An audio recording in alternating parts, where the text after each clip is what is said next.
Right, we're live. It's Tom Cassidy, a slightly hoarse Tom Cassidy here. This is Reasonable Wealth, the Reasonable Wealth Project, and I'm here with Andrea. Andrea, how do you pronounce your name, Andrea? My mom always called me Andrea, so it's Andrea. On. Andrea is fine. I'm a lucky girl. I get to travel, so I've heard it a lot of different ways, but it's the that's important. On. Brilliant. Okay, and you are actually right now one of my favorite places in the world. My wife is from the same city that you are in at the moment, and that's Austin in Texas. So why don't you introduce yourself, tell us a little bit about you, and then we'll have a little chat. And as we were just talking, in the pre-roll before we go live, Andrea was saying, I have no idea what I'm going to be talking about really, and I said, and neither do I. So it'll be a lot of fun. So why don't you fire off? Well, before we went live, I was telling you that your car analogy. I'm sure most everyone had heard that about how it's a prize to one person and sort of a downgrade to another, and how I feel like that's kind of my pivot point right now, Yeah. because I'm where I'm at and I have exactly what I asked for or put in the sausage machine, so to speak, about 10 years ago.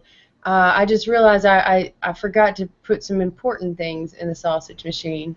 And instead of looking at my current position, working on my husband's a musician. We live in Austin, Texas. We work on a musician's budget. We are actually playing music for a living. The Cool. catch is that living is very, very cheap, and I worked I worked for 10 years to live on a not a very big budget.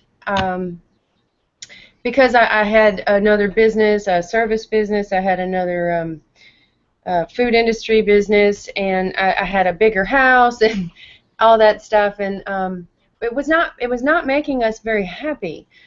We had put in a great deal of work, and we weren't really thrilled with our efforts, what our efforts had gotten us, Yeah. and so we decided, well, what would make us happy? And he wanted to go back to playing music. I was thrilled. Of course, I think he's very talented. Good. And so we thought, well, let's sell the businesses and let's just see how we can work out making music for a living. I did not plan on coming to Austin, Texas. That's Oh, really? yes, really. A lot of people assume that that's exact. We made a beeline. We did not. We toured around the country being full-time RVers and taking on contracts, we got to see a lot of America. That was thrilling, and that was something that I had worked hard at visualizing. I've been on that train for probably about 15 years, Wow. visualizing things, and Cool.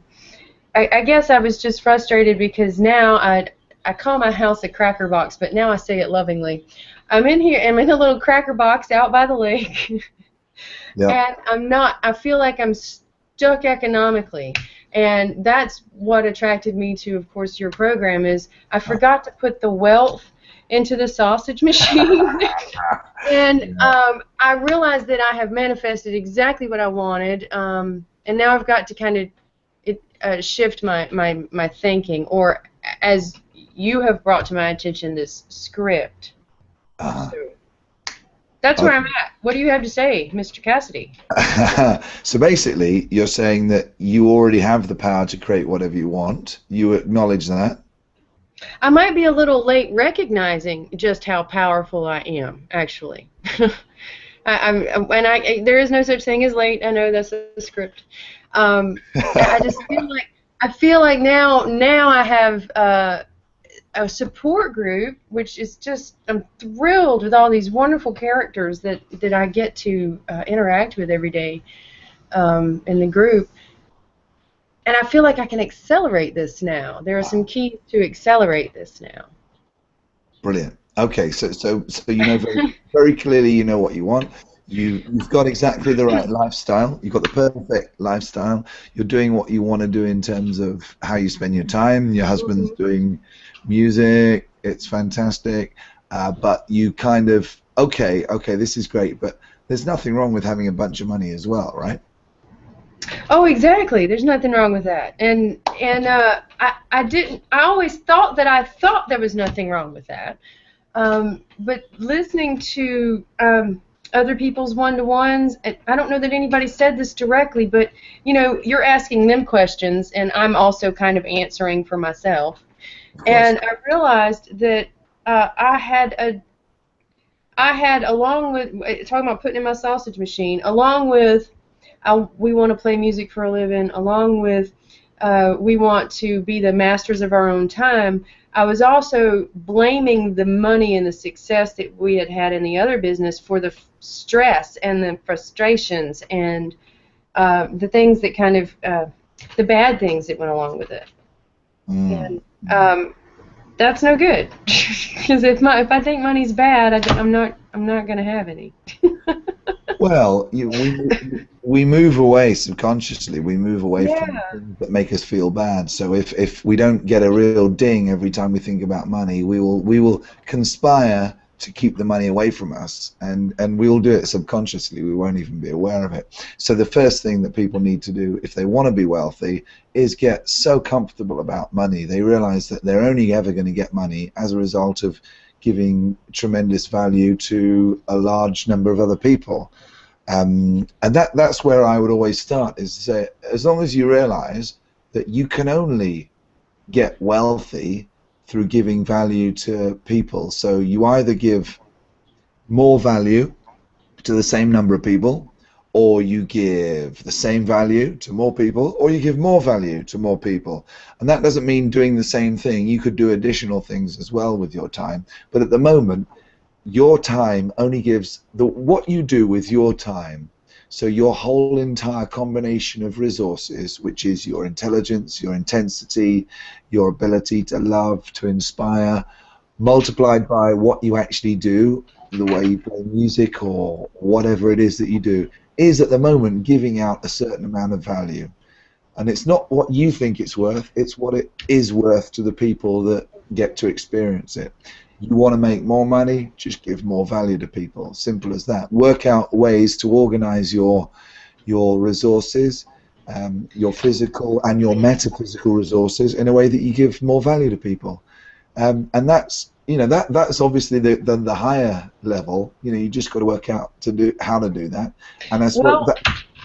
Go on. I feel like that. I'm sorry, I didn't mean to interrupt you, but I feel like this whole process in the past month, where I've been following the Reasonable Wealth program, has really helped me organize, because immediately when I found you on the Mind Mastery course, after you said Ben Franklin in 13, I hit pause, because approximately 4 years prior, I had tried Ben's 13. Well, they were Ben's 13, and it didn't occur to me until you mentioned customizing it that I could, customize it. And so I hit pause, and I immediately went to my desk, and I've got all these different folders for my husband, booking and publishing and social media, website design. And I was like, that's it. I've been trying to wear all these hats at once, and so I immediately put my business into that framework, and it has just sped things up so efficiently. I feel like this is what I have to tell other people, because so many people want to know how we're doing it, and I didn't even know how we were doing it. Wow. Wow. So So now, yeah, it's already working for you, right? Is it just carry already on? working for me, and I really dig Sam's program ideas, and it's just so exciting to listen to everyone's project that they have a fire for. It's really inspiring. So is there something that you want to do in addition to what you're doing, or is it just literally, hey, I just need to carry on doing what I'm doing. Life is awesome. It's Oh, no, there's always another grand idea. I just have to not get overwhelmed and overloaded. But I would like to develop, these teaching programs that everyone's talking about, because yeah. there's just so many different people in the world that want to do so many different things. And I know there's just someone else who is just as frustrated as I've been for the past 7 years here in Austin, not knowing how to proceed with this crazy business. I felt like, because I had run a successful business before, this should not be this difficult. Yeah. And boy, was that wrong. There's so much more to it, and I feel like if somebody had handed me this roadmap, it is very valuable, and I would really like to hand that roadmap to somebody else. Yeah, me too. I'd love you to do that. I think one of the reasons why I make my whole stuff totally open source is because I just want people to bring to it some new thing, their own spin, their own uniqueness, and Hmm. start, whether it's the 13 by 4 itself, whether it's that plus, additional ideas, whether it's this kind of greater life for all mentality, the principles in Waddle's stuff. I mean, obviously you're a big fan of Waddle's. You'll have read the other books that he's written. Like The Science of Being Great is just such a stupendous book. Yes, it is. I really enjoy that tremendously. I, I'm um, I'm doing a course on that this year. Where I'm putting one together with Angela as well. But you know what? There are so many people out there that need to hear this approach to at least have the chance that there would never be enough people like me and people like you to reach everyone. There's no chance of us saturating the market. There's always going to be Fox TV news to get everyone in their script. There's always going to be people out there. There's always going to be the religions and the media and all this sort of stuff selling the opposite of what we're doing. The opportunity that we've got is just so great. So the more people that are doing it, the better for everyone, I think. I agree, and I completely agree with the creative plane. Yeah. I had actually had a customer coin that phrase to me at co-opetition. I think it was 99 or 2000 when we were in the Oh, service right. industry, Yeah. and I was so impressed with it, and it really made a difference in my thinking. Although I hadn't really taken it to the level that this More Life for All project seems to, and that is so impressive, guys. I'm just excited to watch that. Um, which brings me to another point. Go on. Oh, Brian, he said something the other day about meeting people at their economic level, Yeah. and that that just was so thrilling to me because I feel my script is telling me, Andrea, your economic level isn't where it should be.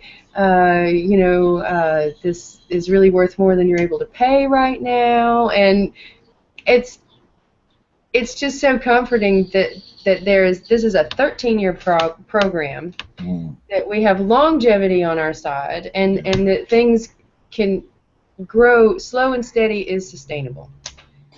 Well, And this is the thing. You nailed it. I mean, basically, you can't have something that is what I believe. You can't have something that prevents people from being involved just because they don't have enough resources at the moment. I want to go after the people from tomorrow. Tomorrow's thinkers are today's younger kids. They're today's 20 and 30 somethings. They're not the politicians. They're not the people who are already kind of really my age and above.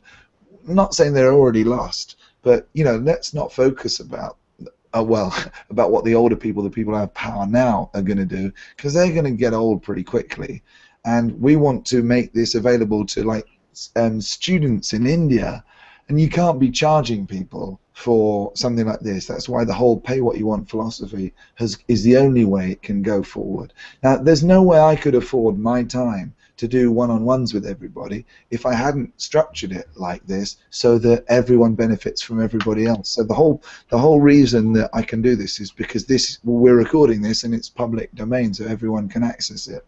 That's the only way I could do it, because I couldn't justify to myself, or actually more to my wife, I couldn't justify the time I was spending on a project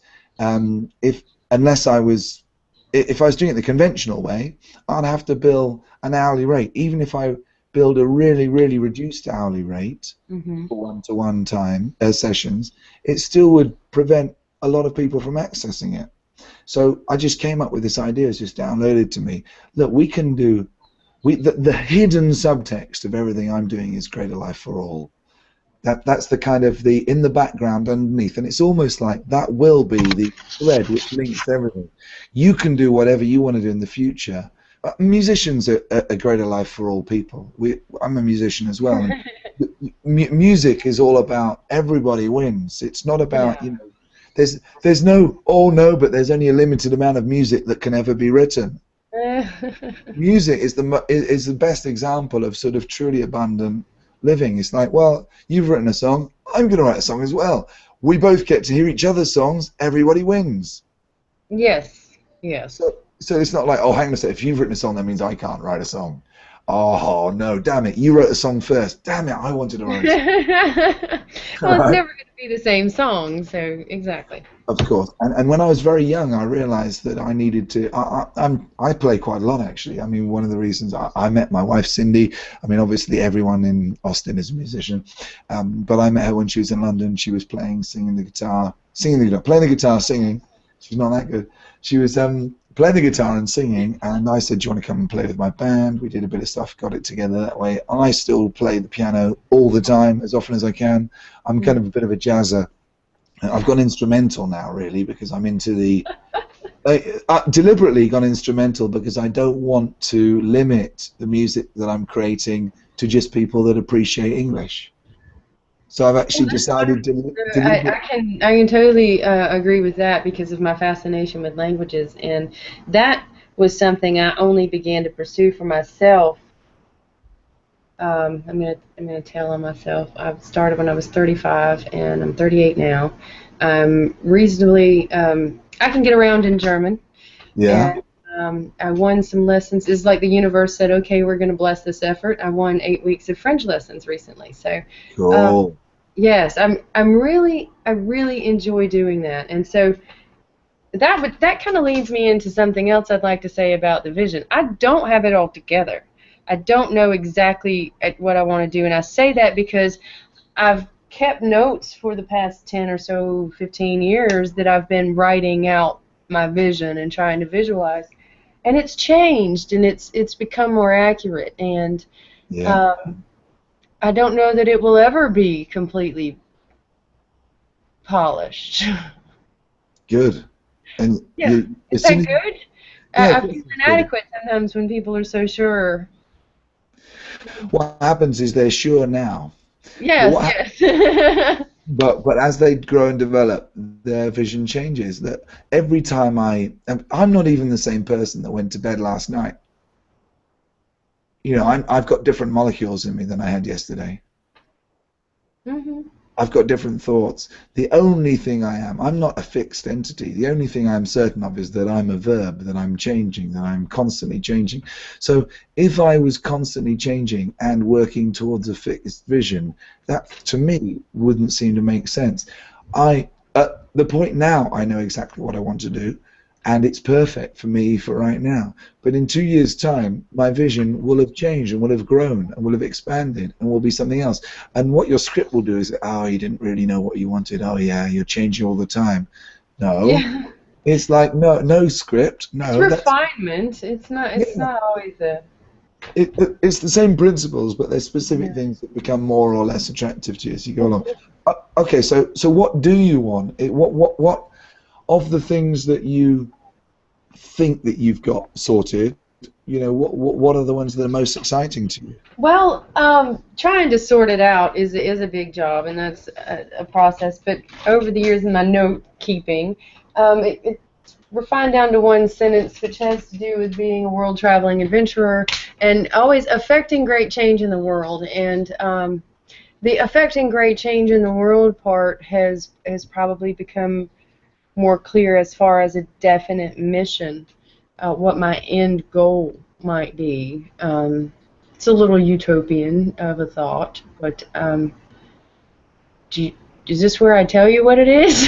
I'm just sitting quietly here until you spit it out. Well, it is a more life to all thing, and it's a problem solving situation. I would like to somehow see the world have a community where the resources of our older people are utilized and can be used in providing for our, I don't want to say the word underprivileged because children without parents are orphans, but that just Yeah. a children's home situation. I would love to see a world without orphans and where everyone had family to take care of them until they died, but that doesn't always work out for everyone. So But you think, and your idea is to leverage the resources of the older. Well, yes, I feel like you can have some kind of combination of these older talented folks who might know, I don't know, woodworking or shop, and that want to keep working in, in their older years, provide an education for some younger children who might not have a way to develop their interests in, I don't know, mechanics, woodworking, gardening, baking, pick something. Yeah, brilliant. Yeah, So yeah. you give older people meaning and you give younger people training. Perfect. Yes, and they all contribute to the community, and there's no reason why it couldn't earn an income and support itself. I have very strong capitalist tendencies, and some people might think that's a horrible thing, but I don't see anything wrong with making money uh, and having something support itself, especially if it's a good cause. So, I think it's a duty. My belief is this: yeah, it's a duty to maximize our individual potential. And yeah, if you don't have enough money, there might be some things that you end up not doing. Look, you have the potential, and I believe this, and Wattles believe this. If you have this as an idea downloaded to you in the level of clarity at which you just spoke, then that's proof. That's proof that you've got the capacity to do something about it. So therefore, if you've got proof from the universe that you've got capacity to do something about it, it's your duty to do it. So therefore, you've got to find a regenerative way to do it. Regenerative includes your physical resources, which are your enthusiasm, your energy, your life, your financial position. You are not if you're giving away your resources without being regenerated. In other words, if you're in a degenerative situation, you have a finite amount that you can contribute. So oh, absolutely. it's your total duty to make it work. Capitalism. There's nothing wrong with capitalism per se. It's just that it's not often done with the greater life for all. It's done with, well, greater life for anyone I Agreed. know. Greater life for Agreed. my friends, my family, my people, my nation, my multinational company. It's not done for greater life for all. So the way to do it is that as long as this brings more life to everyone that I deal with and less to none, Hmm. bingo, do it. Do Exactly. it. So what's stopping you doing it right away or putting it into Oh, practice? money, of course. Okay. Oh, I do kind of have a roadmap in my mind of how to get there. I think that's one of those things. It's ready, fire, aim, and you Yeah. just do your best. It also might not be the timing in terms of, I don't know what's perfect for you. Only your intuition knows what's perfect in Yeah, this terms could of, be something that's yeah. 30 years down the road. I totally understand that. I've got an idea which I'm not doing anything on at the moment, and it's probably perhaps the biggest idea that I've got, and I've alluded to it a couple of times. And my wife's mother died of Huntington's disease. Do you know Huntington's? No, sir. Okay, so essentially it's a degenerative disease which affects it's a neuron disease, so it affects sort of the way the brain communicates messages to the part of the body. So you start, first of all, you start losing your mind, you become really irrational, you end up losing physical control. It turns out being similar to Parkinson's, where you're kind of losing all motor neuron control, and you end up most of them die of pneumonia because they physically can't breathe properly. The thing about it takes about 20 years from first manifestation to Oh, crackers. yeah. So like Cindy was in her teens when her mum started behaving really strangely, and she'd do really crazy things. Like Cindy had come home from school and her mum was an avid gardener, and she'd come home from school and all the plants from the entire garden, which is normally kept beautiful, were all in the swimming pool. Everything been thrown into the swimming pool, apart from one, because that was the one that Cindy had got her, and Cindy was her favourite. And it's just like, oh, lots of really weird, crazy, irrational stuff, and then all the physical things. But this happened when Cindy was a teenager, and her mum died past a couple of years ago, 2.5 years ago now. And so it took like a 25-year period, really. Now, what's really interesting is it's a dominant gene. So if you've got the gene, and so you inherit one gene from your mum, one from your dad. If she had had the one passed on from her mum, she'd have the disease because it's dominant. Now she got tested, and luckily she doesn't have it, which is good because it means none of our children have got it. But her sister's got it, and her sister's got four kids, and so it's this dominant gene thing, and it's really powerful, and it's a long period, and there's no cure for it, and all these things. So I thought one of the things that would be really cool to do would be to cure Huntington's disease, and then cure a bunch of diseases. And this is how I'd do it. It'd be really quite simple. All I'd do is I'd set up a community, anybody who is affected by Huntington's disease. Now, there's probably about 1 million people in the world, families affected by it, because it's not that big, but it's pretty big. So you say to everyone, okay, what we're going to do is we're going to come up with a cure for Huntington's disease. Everyone is going to pledge $100 per family. We'll have a fund of 100 million, and then this fund of 100 million will be the prize to any scientific research team that comes up with a cure for Huntington's disease by 2020 or 2025, whatever, it doesn't really matter. So you crowdfund to raise the prize money, and then you crowdsolve to any group in the world. You know, if you solve Huntington's within this time frame, you can access that 100 million. Now, worst case scenario, you don't come up with a cure, but you create a huge amount of publicity. Best case scenario, you come up with a cure, one team of scientists makes 100 million in prize money. Everybody's happy to donate $100 because, oh my goodness, how much would that impact your life? And also you've cured this disease. Now you could apply that to any group that's, you know, interested in solving something, whether it's Alzheimer's or Parkinson's or anything. You just crowdfund to raise the money in a pledge form. I think that's brilliant. It's a brilliant idea, simple. I don't have the bandwidth to do it at the moment. So that's a great idea. And people say, well, why don't you keep it to yourself? Because what happens if other people do it? If other people do it, that's great. There's no more Huntington's disease. Yeah. Hey, yeah. So when you know you're working in Greater Life for All, if you don't care if someone else copies your idea and runs with it, because it'll be better for everyone. Amen. That's awesome. So like you, there's things that I will get to. Maybe Greater Life for All will actually have a platform that will allow something like that to happen sooner rather than later. But I physically, in my roadmap, I don't have that as part of it now. You know, you don't necessarily have to have this thing as part of your roadmap in the next 2 to 5 years, or it might be 10 years, it might be 15 or 20, whatever. That is a relief to hear, because yes, that's a relief. Because, you know, you feel like you should accomplish something in a certain amount of time, and I guess that's that whole script thing telling me I'm behind. I think the being aware of the script is the single greatest human achievement. I think the being able to live in true love, and to be able to love yourself and to love everybody around you as a result of loving yourself. A lot of people are able to love their partner and love their children and love their parents and love their friends in a way that they can't even love themselves.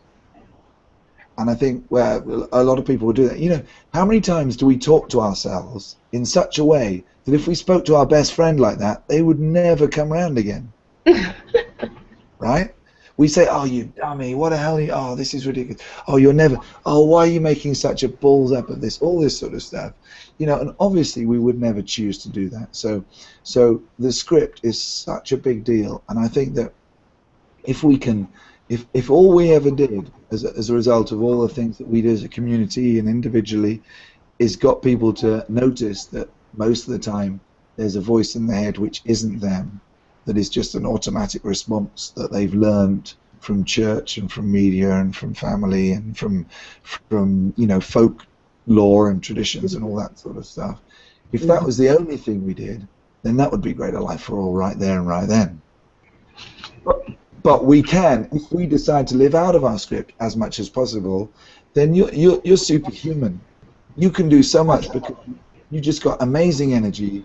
You've got the ability to connect with people. When you're in your script, it's kind of difficult to get people to follow you. But when you're out of your script, they look at you and they say, what is it about Andrea? They just don't know what it is, but there's something magic about her. They'll want to follow you. They'll follow you to the ends of the earth. If you want money, money will come to you. It will. Because like you don't have to be, look, when most people are in their script, right, you just being out of your script will be just like, wow, what is it about this lady? How does she go awesome all the time?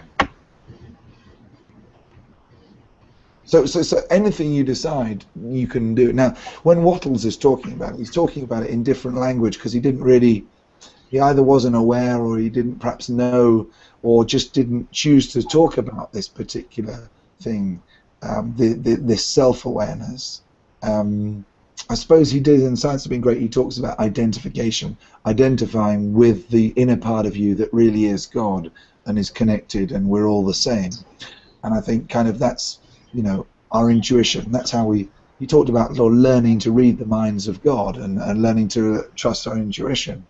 But I suppose, the religious corollary of the script is like the devil. It's discouragement, it's despair, it's doubt, it's uncertainty. It's all those things that most of every day we're putting in a little bit. And then you'll remember, you go, oh yeah, I've got to do my affirmations. Then you go, and you do a meditation and you do some affirmation and stuff. But then you kind of let the doubt and the uncertainty kind of sneak in. Because put it like this, if you didn't have any doubt, would you be more effective? Oh, sure. Oh, sure. So, if I didn't have any doubt, oh yeah, I could make phone calls, I could knock on doors. If I didn't have any doubt, sure. Yeah. So if you weren't in the script, you'd be more effective. So not only would you enjoy it a lot more, but you'd be more effective as well in what you do. So all the things that everyone thinks they want to get sorted, really it's only one thing. It's a single thing, which is to be able to be out of your script more than you are at the moment, and to be gradually increasing that. And I could give specifics. I could say, oh yeah, well you want to do this or you want to do that, but you already know the specifics. Once you're out of your script, you'll know what to do. Your intuition will be told, hey, call this guy. Hey, see this guy about that. Oh, email this chap. Oh, what about this? Your intuition is working overtime all the time. It's sending you ideas. Most of the time you're in your script. You've got I'm sure you've got a great average. You've got a great energy. Oh, by the way, you need to do something with your reading. It's awesome. Something You seriously need to do something with that. What does that mean? As in, you need to get that approach. I don't know. Maybe just do something with that. Get that whole sort of your style. It's so comforting, and it's just so. It sounds a bit weird to say, kind of. No, I'm glad the camera's not on. I'm sure I'm making all kinds of faces right now. I'm just so surprised, and thank you. I really will continue to do that, and thanks for the encouragement. That's something that I really is certainly worth paying for. It is this group encouragement. So thank you, Tom. Well, a bit serious, but like, let's say, is that a way? Do you think? I mean, you could think, oh, well, these people are just kind of encouraging me because they're trying to be nice, or right? They say, oh, isn't that nice? Yeah, they're just saying that, trying to make you feel good, right? Or you could say, hang on a sec, maybe it's because this really could be valuable to people, and maybe it would be really nice to have someone in a calm and measured way, just doing a whole bunch of book readings and doing them in all different languages. I would love that. Oh, that would thrill me. That'd be incredible. And then maybe getting involved, and when you travel around the world and doing your stuff, maybe you're sending this message. I mean, I don't know. I would love that, and that would excite me. I am excited about that idea. Okay, so do it. Okay, it might take 2 years, reasonably. I think. Yeah, I mean, you've got to have a reasonable plan to do it, of course, not a crazy. Yeah. Yeah. So, but the point is, what you could do is you could position yourself as, and this is it. This is the thing. You could position yourself. Look, I know my voice works really well. I know my style works really well in English. I know that I'm so keen on learning languages. Why don't I just plan over the next 20, 30 years? I'm going to do one language a year in which I get good enough to be able to converse about this sort of stuff and record some book readings in these, one language a year for the next 20 years. I think that's an exciting direction to take my language learning. That's very exciting. Well, because learning a language is awesome because you can talk to people, but learning a language with a purpose, messages to the wider community direct in their language, and that's the it's always really nice to have a huge grand vision behind why you're doing things because it gives context and it gives meaning. And if people say, what you're doing, what? Andrea, you're doing what? You're planning to deliver this stuff to people in 20 languages over 20 years? What a grand plan. But they would More on my list. people would be attracted to that because that's like, whoa. And then what would you choose? Would you choose to think that this would be so exciting and possible and you could make money out of it, not just because you're delivering these great principles, because you're doing a great service to all of humanity, bringing more life to all by showing people that language learning isn't actually that difficult if you have a goal and you set your mind to it and you create a reasonable plan, and also if you have an enthusiasm for it. Yeah, and you've got a natural style, and you could stand up and read in the languages that there's probably 2 or 3 languages already, so make it easy for yourself. Maybe say German will be this year, or whatever, Spanish. Start easy and then. All right. I don't know. I just reckon. I finish in English first. Of course. You decide. I mean, even if you just took that one book, The Science of Getting Rich, and like you became the person that did book readings of that on YouTube in 20 different languages, my goodness, that in itself would be massive. No one's done that.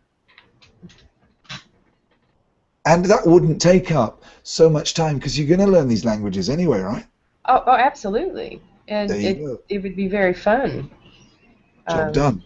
I mean, maybe just say, okay, 20 is a bit crazy. Why don't you go 13? Why don't you, for every year that you're in this program, you learn a new language, you deliver the same book that we're all studying, but in a different language. I'm not willing to say all the 13 different languages. That is a mighty grand goal. I'm willing to do it in the 4 I had on my list.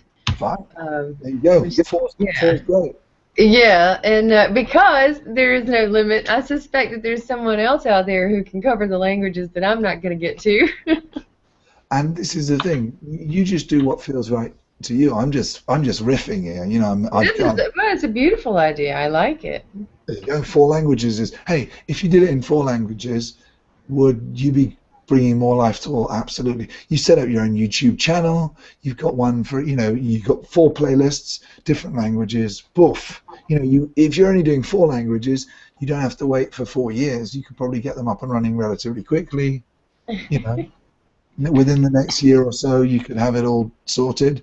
I mean, how cool would that be? You'll It'd be very cool. It'd be very cool. And we have 13 years, so don't scare me by driving too fast now. Hold on.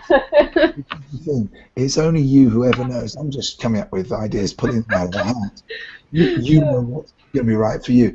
But you see, the thing is, if you've got that kind of thing in the background, do you think that would make your everything that you're doing currently easier to do? Because you do it with more enthusiasm. You know what I mean? All the kind of jobs that you have to do of your current business, they all fit into this big plan for where you're going and everything, right? Sort of makes sense. Yes, it does make sense. Okay. A motivation. You're not going to completely lose your voice on me, are you? A little bit. I'm trying. I realise I got another one-to-one later, so I'm probably going to let you talk for a bit. All right. Well, save yourself and don't overdo it. Well, if you're just going to let me talk for a bit, in addition to the reading the book idea in different languages, I would also like to continue to develop this sort of learning program for people who want to do what I'm currently doing and get in depth and have that as an available resource. Maybe on a pay-as-you-own want basis or just really, really cheaply, but that can be sold repeatedly over, the coming years because I believe the formula is going to stay the same. I would like to work on that as well because I feel like that's something I can do because I'm doing it every day right now anyway. Yeah. In different languages? Yes, of course, always in different languages. No, I was asking. No, well, it could apply. I was thinking about that today. That besides reading the Science and Getting Rich in Different Languages, which was an idea that was brought up on the WhatsApp originally. I didn't think 20, but I thought maybe this course that I have in my mind could apply in different languages. The only hang up with that is I really only know this economy and the business in this economy. Now, my husband does tour over in Europe quite a bit. I just don't know that we have a formula set for that. So I don't know that the different languages would apply Well, to that. just trust your intuition. You know, just Okay. choose easy. One of the best ways. Yeah. Absolutely. Just if you always choose the easiest thing to do that makes you feel good when you're not sure, oh, this could be good, this could be good. I'll just always choose the easiest one. It kind of, you're always experiencing the best feeling for the minimum amount of effort. And Yeah, actually, because easy to me is someone else might want to take it and do that with it, to tailor it to their economy or what applies there. absolutely. So you've got a clear idea. I mean, I genuinely think that by putting stuff out there, and I started off putting things out on Udemy as a platform. I found it to be a very good platform for me, but Hmm. there's lots of other platforms out there. I didn't really do much on YouTube, but that's a great place for people to find out about you. If you're putting something of great value out there, you're going to get people coming to find out what's going on. If you give Hmm. them the opportunity to pay for it on a pay what you want basis, I think that's the best way to do it, but that's my choice. It might work out for you to do a small amount or a month. It doesn't really matter. You will know. Your intuition will tell you what to do, provided you're doing it from a perspective of not trying to make money out of it, trying to create value, and then letting the universe give you whatever real value in return for the real value Hmm. you've given. I think a lot of people say, "Oh yeah, but I'm giving all this stuff away and I'm not making anything back." Saying, "Yeah, you're focusing on giving it all away so that you make money back. Yes. You're screwed if you do that. I'm sorry, because you're not really doing it. It's conditional. You're saying, oh, well, I'm going to give everything out away so that I make this my business model, so I make money out of it. No, you've got to do you've got to do what you think is right, which brings more life to all in the best way for you. If you want to live on the creative plane, which I know you do, Hmm. and then let the universe work out how it's going to reward you for it. I believe that plan will work because I've seen it happen in other ways. I realize that the reward doesn't always come through the same door that you know you expect it. I don't know what I'm trying to say. I do know what I'm trying to say. I just lost my sentence, and I feel bad for you losing your voice. It's actually it sounds a lot. I mean, voice is one of those things because it's kind of my trademark, isn't it? My voice is everything. So I've got to be a bit careful of it. But when it starts to go, it sounds really painful. It's not really painful at all. I'm literally just losing my voice. But I do have to keep a little bit careful with it because just doing this by chat would be it'd be less exciting. So anyway, Andrea, why don't you wrap up with some of your thoughts? Well, I have a lot of thoughts right now, so they're all kind of jumbled in there. I think I'll be sorting things out and sitting down to think for a while.